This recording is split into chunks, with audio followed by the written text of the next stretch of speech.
কথা বলি না। আসসালামু আলাইকুম। তো দেখতে পাচ্ছেন রান্নার আয়োজন চলতেছে।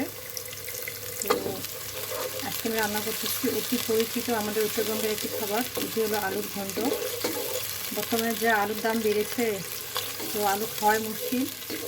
তো তারপরেও নতুন আলু ঘন্ট খেতে অনেক মজা লাগে।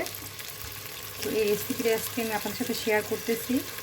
তো কারা কারা এই নতুন আলুর ঘন্ট খাইছেন বা এখনও খান নাই, তারা খুব দ্রুত কমেন্টের মাধ্যমে জানিয়ে দেন। এই নতুন আলুর ঘন্ট খেতে অনেক মজা লাগে। নতুন আলুর স্বাদই আলাদা। আর পুরোনো আলু তো হচ্ছে মিষ্টি মিষ্টি লাগবে। যেহেতু আজকে রান্না করতেছি, তাই এই রেসিপিটা শেয়ার করতে চলে আসলাম আপনাদের সাথে। কী কী মশলা লাগবে এটাই আজকে আমি দেখাচ্ছি আপনাদের। এক একজনে তো একভাবে খান, তো আমি কী কী মশলা ব্যবহার করি এটাই দেখাচ্ছি। তো এই যে আমি একটু ঝাল দিব,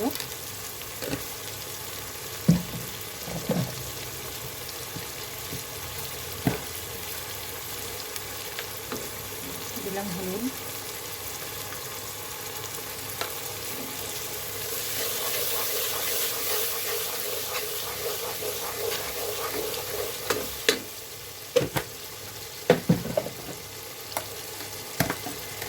আমি যেমন প্রত্যেকটা তরকারিতে একটা মশলা ব্যবহার করি, এটি হচ্ছে আমার ধনিয়ার গুঁড়া।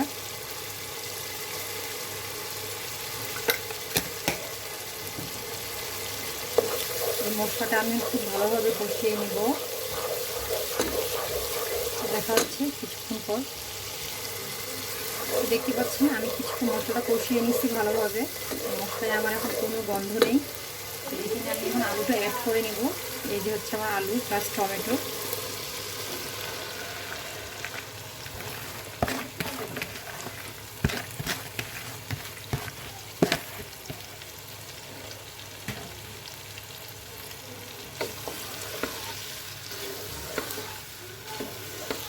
এখানে অবশ্যই আপনাদের করতে হবে কি, আলুর ঘন্টে টমেটোর পরিমাণটা একটু বেশি দিতে হবে।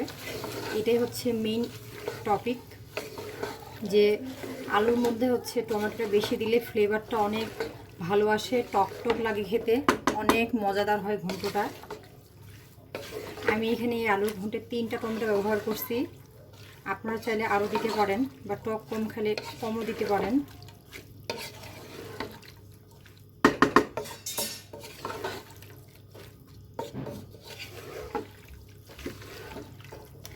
তো এটা আমি কিছুক্ষণ কষিয়ে নিব।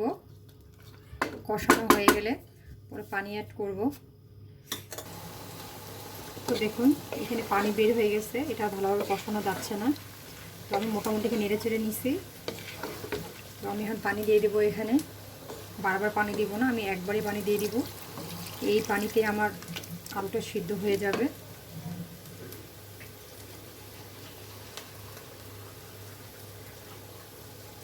আর এই পানিতে আমার ঝোল হয়ে যাবে। পরে আমি ঘেটে খুঁটে নেড়ে চেড়ে নামাই নিব।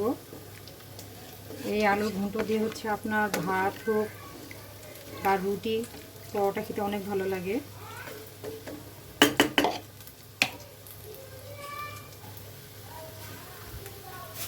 দেখুন আমার বলক চলে আসছে।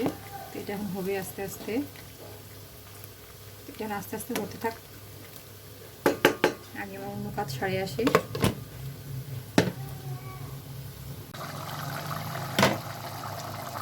এই যে আমার আলুর ঘন্ট প্রায় রেডির দিকে। এটা এখন আমি কী করব, পানিটা মোটামুটি শুকাই গেছে। ওই পানিতে আমি এখন এটা ঘাটে দিব। আলুটা আপনার গোটা গোটা থাকবে না, মোটামুটি আলতোভাবে ভেঙে দিতে হবে, তাহলে এটা একটা মাখা মাখা হয়ে যাবে। আর আলু টমেটো একসাথে যে মিক্সচার ফ্লেভারটা আসবে, এটা অনেক ভালো লাগে ঘ্রাণটা। আর এখানে আমি সাথে জিরার গুঁড়া আর ধনেপাতা অ্যাড করব। তো দেখতে পাচ্ছেন আমার আলুগুলো একদম মনে হয় শুয়ে পড়ছে, এই অবস্থা। তার অর্থ আমার রান্নাটা হয়ে গেছে। তো এই যে দেখুন আমি এখানে জিরার গুঁড়া দিয়ে দিলাম। এর সাথে আরও অ্যাড করব, অধৈর্য হয়ে না। তার সাথে আমি দিই আমার ছাদ বাগানের ধনেপাতা। আমার ধনেপাতাগুলোর কেন জানি এত পরিমাণে বেশি, অনেক বেশি, আর বাজার থেকে যেটা কিনে নিয়ে আসতেছে তার সেন্টটা অনেক কম। এই যে আমার রেডি হয়ে গেল আলুর ঘন্ট। তো দেখুন এই যে রেডি হয়ে গেল আমার চটপট মজাদার নতুন আলুর ঘন্ট। তো আপনাদের কাদের কাদের এটা খেতে ভালো লাগে অবশ্যই জানাবেন। তো ঠিক আছে, আজকের মতো আল্লাহ হাফেজ আর জুম্মা মোবারক। আসসালামু আলাইকুম।